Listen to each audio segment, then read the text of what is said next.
तो प्यारे बच्चों, जैसे कि हमने पिछली वीडियो में पढ़ा था कि मानव में तंत्रिका कोशिकाएं होती हैं और तंत्रिका कोशिका में जाल बिछा हुआ है। इसी के विषय में हम पढ़ लेते हैं कि कैसे होता है, ये काम कैसे करता है। और साथ साथ आज हमारा जो मुख्य विषय है वो है प्रतिवर्ती क्रिया। यहां प्रतिवर्त का मतलब होता है अचानक। तो प्रतिवर्ती क्रिया वो क्रियाएं हैं जो एकदम अचानक होती हैं। ये प्रतिवर्ती क्रिया क्या है? किसी उद्दीपन के प्रति अचानक या स्वतः होने वाली क्रिया। जैसे कि अगर आप देखते हैं, आप कभी अपनी माता को या स्वयं भी आपने अगर रोटियों का पकाते हुए देखा है, अगर तवे पर काम करते हैं तो जैसे ही हमारी उंगली किसी गर्म चीज को छू जाती है, हमारी उंगली अचानक पीछे हट जाती है। हमें नहीं पता होता कि हमारी उंगली किसके संपर्क में आई है, ये हमें बाद में पता चलता है, लेकिन जैसे ही हमारी उंगली को लगता है कि वो गर्म हो रही है, अचानक पीछे हट जाती है।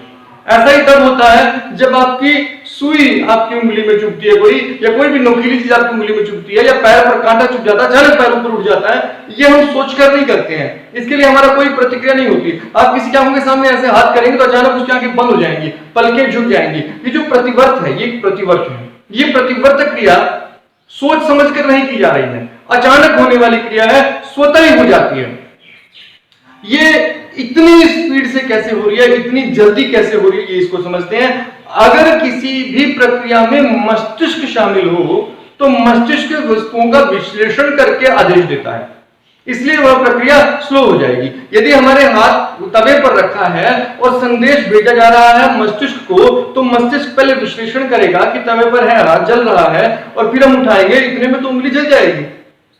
तो इसके लिए शरीर ने अपनी एक तेज जो संदेश की प्रक्रिया है उसको विकसित किया है। वो विकसित जो प्रक्रिया है इसी को हम बोलते हैं प्रतिवर्ती क्रिया। तो प्रतिवर्ती क्रिया क्या है? किसी भी उद्दीपन के प्रति अचानक या स्वतः होने वाली क्रिया। उद्दीपन के बारे में बताया था, उद्दीपन ऐसी कोई भी क्रिया, ऐसा कोई भी परिवर्तन वातावरण में जो हमारे लिए हमें क्रिया करने के लिए प्रेरित करता है, वो उद्दीपन है। तो प्रतिवर्ती क्रिया कैसे कार्य करती है, इस चित्र द्वारा समझते हैं, फिर हमें बात समझ में आएगी। अधिकतर मामलों में जो भी हमारे तंत्रिका कोशिका के संबंधित मामले होते हैं, अधिकतर में मस्तिष्क की इन्वॉल्वमेंट होती है, मस्तिष्क उसमें शामिल होता है। किंतु इस प्रक्रिया में मस्तिष्क शामिल नहीं है, यह बिना मस्तिष्क के ही कार्य हो रहा है, इसीलिए हम इसे यहाँ प्रतिवर्ती क्रिया, अचानक होने वाली क्रिया कहते हैं, बिना मस्तिष्क के। ये कैसे कार्य करती है देखिए। मान लीजिए कि किसी व्यक्ति का जो उंगली है वो किसी गर्म वस्तु से छू जाती है। मान लीजिए कि यहाँ एक मोमबत्ती है और मोमबत्ती के पास लो से छू जाती है। ऐसी स्थिति में संदेश जैसे ही उंगली ग्रहण करेगी, यहाँ हमारे ग्राही अंग है, त्वचा क्या है? त्वचा ग्राही अंग है। तो हमारे पांचों ज्ञानेंद्रियों में से कोई एक ही ग्रहण करता है संदेश को। तो यहाँ आपकी तरफ क्या हुआ कि इसने ग्रहण किया संदेश को त्वचा ने और दे दिया तंत्रिका कोशिकाओं को, संवेदी तंत्रिका। इनको हम बोलते हैं संवेदी तंत्रिका, जो संदेश को, ध्यान दीजिए दो तरह की तंत्रिकाएं हम यहाँ बात कर रहे हैं।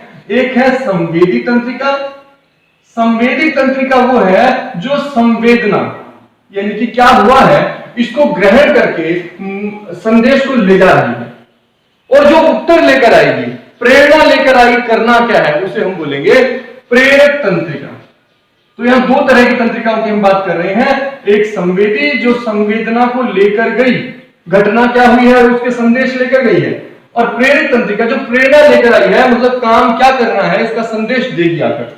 तो प्रतिवर्ती क्रिया में क्या होता है? संदेश जो है उंगली जैसे ग्रहण करती है, यह संवेदी तंत्रिकाओं द्वारा ग्रहण किया जाता है, और संवेदी तंत्रिकाएं इसको मेरुरज्जु को भेज देती है। मेरुरज्जु तुरंत उसका विश्लेषण करके उसका प्रत्युत्तर क्या करना है, उसके लिए क्रिया क्या करनी है, उसका संदेश ये प्रेरक तंत्रिकाओं द्वारा मांसपेशियों को भेज देती है।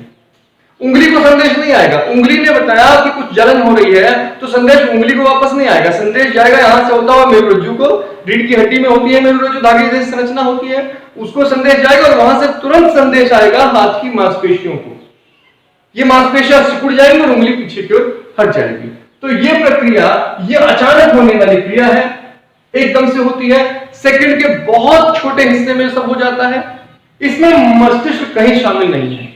तो मेरुरज्जु क्या करती है कि पहले तो यहां से संदेश लेगी, संदेश को मांसपेशियों को भेज देगी, मांसपेशियां अपना काम कर लेंगी, फिर एक संदेश मस्तिष्क को भी भेज देगी।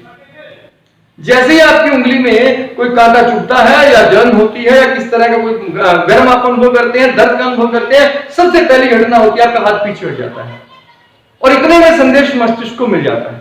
तो अगला ही काम क्या करते हैं, आप देखते हैं उंगली की ओर कि हुआ क्या है। ये जो घटना है, ये जो प्रक्रिया है, ये प्रक्रिया है मेरुरज्जु ने संदेश मस्तिष्क को भेज दिया है, अगली घटना मस्तिष्क कर रहा है। तो फिर से अगर प्रतिवर्ती क्रिया को समझ लेते हैं, संदेश ग्रहण किया उंगली से, संदेश त्वचा ने ग्रहण किया, ग्राही अंग है, ग्राही अंग ने संदेश को ग्रहण किया, वो आंख हो सकती है, नाक हो सकती है, जीवा हो सकती है, कान हो सकते हैं, कोई भी ग्रहण कर सकता है। वो ग्रहण करेगा, संवेदी तंत्रिकाओं द्वारा भेज देगा मेरुरज्जु को, मेरुरज्जु उसका क्रिया का उत्तर, एक संदेश, क्रिया संदेश वो भेज देगी प्रेरक तंत्रिकाओं द्वारा मांसपेशियों को, मांसपेशियां तुरंत सिकुड़ जाएंगी, उस अंग में प्रतिवर्त क्रिया होगी, एक क्रिया होगी अचानक सिकुड़ जाने से मांसपेशियों के, और वो अंग हिल जाएगा अपने स्थान से। ये तो हुआ एक संदेश। फिर मस्तिष्क, साथ ही मेरुरज्जु ने भेज दिया संदेश मस्तिष्क को, और मस्तिष्क फिर बाद में उस घटना का विश्लेषण करेगा। पहले तुरंत कार्रवाई होगी, फिर बाद में विश्लेषण किया जाएगा। ये तो बात हुई। अब अगला एक प्रश्न हमारे पास ये तो है प्रतिवर्ती क्रिया क्या है, अगर विस्तार से समझाएं तो आपको इस तरह से लिखना है। उसमें भी आपको तीन चीजों का बताना है कि संवेदी तंत्रिका कैसे कार्य करती है, मेरुरज्जु क्या करता है और प्रेरक तंत्रिकाएं क्या करती हैं, और घटना पूरी होती कैसे, इससे आप विस्तार से लिख सकते हैं।